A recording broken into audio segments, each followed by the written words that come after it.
За хуулийг үргэлжлэл баримтлалын хүрээнд хэлцээг дамжиж байгаа. За хуулийн төсөлтэй холбогдуулмас хэдэн тодруулах зүйл байна. За хүүхдийн сургуулийн орчноос элдв янзын халдварт өвчин, сүрье, томуу төст өвчлөх. За одоо сургууль бүрдүүл за хүүхдийн суралцах одоо эрхэнд ноцтой зөрчил үүсэж байгаа тохиолдлууд жил болгоно хэмэгдэж байгаа. Тэгээ яг одоо эд хичээл үеэр нь карантинлаа таана хаахгүй гэдэг ингээд асуудал үүсдэг. Яг энэ эрүүл мэндийн чиглэлээр нь яг бид бүхэн хамгаалж чадж байгаа юу? Хэрэгжилт ямар байгаа? Хуулийн дээр яаж туссан бэ? За хууль эрх зүйтэй нь уяад энэ санхүүгийн ямар дэмжлэгийг нь боловсролын байгууллагад үзүүлэх юм бэ? Нэгдүгээрт. За хоёрдугаарт энэ үе тэнгийн дээрлэлтийг бүгд л ярьж байна. Ил талд хэлбэртэй байгаа. Сая нөгөө сошиал дээр гарахаар нь л шуугаад байгаа болохоос энэ ч бас талд хэлбэрт байж байгаа шүү дээ. Тэгэхээр энэ дээр одоо яг боловсролын яам, яг энэ хүүхдийн эрхийн байгууллагууд яг ямар арга хэмжээ авах юм бэ? Энэ хуулийн дээр тийм зохицуулт байгаа юм. Жормоор байх юм уу, ёс зүгээр байх юм уу? Аюулгүй байдлгээд ярихаар энэ маш олон зүйл яригдана. Энэ сургуулийн орчны, боловсролын байгууллагын орчны энэ камержуулалт, хяналт нэгдсэн системтэй байх юм уу? Тухайн сургууль нь яг бие дааж хариуцаад явах юм. Хоёрдугаар асуудал байна. За гурав дээр энэ сургуулиудын цайны газрын тэдгээр эдийн хоол хүнс тэжил. Өмнө нь энэ чинь юу хариуцдаг байсан шүү дээ. Тухайн одоо бас өмчийн газрууд нь хариуцаа тендер зарлаа сонгон шалгуулалтаар хийдэг байсан. Одоо энийг сургуулийн захирал нь өөрөө хариуцж байгаа. Анх энэ ч одоо бас хэлцэгдээд ажил болоод эхлээд явж байхдаа сургуулийн захирал нь нярва тогооштойгоо дагуулсан динжин мянгатаар махавал явжсэн. Тэр энэ дэр чи ямар өмнөх нь тэр эрүүл мэнд аюулгүй байдал ярих вэ? Энэ зохицуултыг яаж тусгах юм бэ? За тэгээд хариулт тодруулга байна. За хэн хариулах вэ? Дөрөв номер. Та бэлдэж байгаа ч.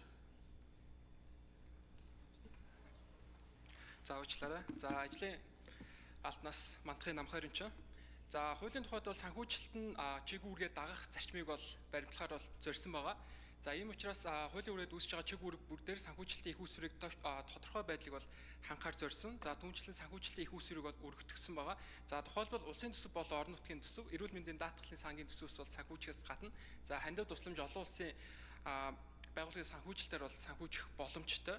За ингэхдээ бол өнөөгийн тогтолцоогоор бол нэг сурагчдад хувьсах зардалт бол эрүүл мэндийн үйл ажиллагаа бол багтсан. За гэвч өнөөдөр бол тухайлбал 10 дугаар анги хүүхэд бол итгэл зүрээр тооцоогүй дүнгээр оцот бол 4000 орчим төгрөгөл бол ногдож байгаа. За энэ бол энэ хуулиар үүсэж байгаа чиг үүрэгт бол хүрэлцээгүй байгаа. За ийм учраас үүнтэй холбоотойгоор бол санхүүжилт тус бүрийг бол хууль дээр бол яг наривчлсан байгаа. За тухайлбал санхүүжилттэй холбоотой 6 залт үүнээс ерөнхий шинжилгээг бол нэг иргэнд үзүүлэх санхүүжилтээр за тусгай шинжилгээг бол за эрүүл мэндийн даатгалын сангаас бол санхүүчгээр байгаа.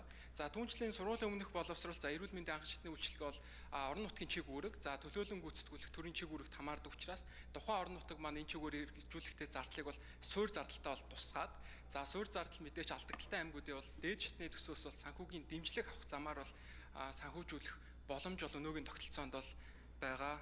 За мөн цаашд бол сайжруулах санхүүжилтийн арга зам бол мэдээч байгаа бох. За энэ асуудлыг бол ажлын хэсгээр бас наривчлаад авч явах бол боломжтой гэж бол үзэж байгаа. Баярлалаа.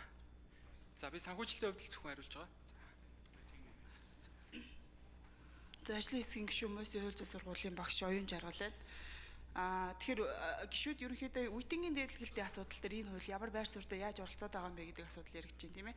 За тэгэхээр үеийнгийн дээрлэлт бол Монгол улсад хууль тогтоомжуудаар аль хэдийн эрх зүйн орчныг нь бүрдүүлээд зохицуулаад өгчихсөн байгаа. Гэхдээ юу биднэрт дутуу байгаа юм бэ гэхээр илрүүлэг. Бид нар хизээ мэддэг вэ гэхээр фэйсбүүкээр бичлэг тарсны дараа мэддэг. Аль хэдийн хохироод хэдэн жил болцсон байдаг. Аль эсвэл хэдэн сар өнгөрцөн байж идэг. Түүнээс биш бид нар хизээч сэтгэл зүйчээрээ дамжуулаад сургуулаар нь дамжуулаад бид нар энийг олж мэдэж амжидггүй. Тэгэхээр энэ хуулиар сэтгэл зүйн зөвлөгөөг цахимаар биеэр зайнаас авах бүрэн боломжийг нь олгож байгаа. Дээрээс нь сэтгэл зүйч нь тухайн сургууль дээр суралцагчдын одоо сэтгэл зүйн байдал сургуулийн орчин нөхцөлийн байдалд ямар тулгымцсан асуудал байгаа вэ гэдгээр жил бүр судалгаа явуулж хариу арга хэмжээг захиралтайгаа нийлж сум орон нутгатайгаа нийлж авахар зохицуулагдсан байгаа. Тэгэхээр энэ хууль бол илрүүлэгдэн гол анхаарч байгаа хууль шүү.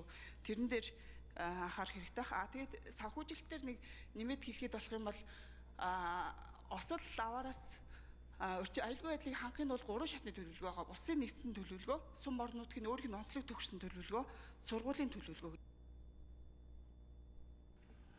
Улсын хурлын гишүүн Жадамбагийн Баясгалангийн урилгаар Чингэлдээ дүүргийн иргэд Төв аймгийн Аргалант сумын иргэдийн төлөөлөгчд хурлын төлөөлөгчд Улсын хурлын үйл ажиллагаа төрийн ордонтой танилцж байна. За та бүхэндээ эрүүлийн хад жаргал сайн мөнгө өсөё.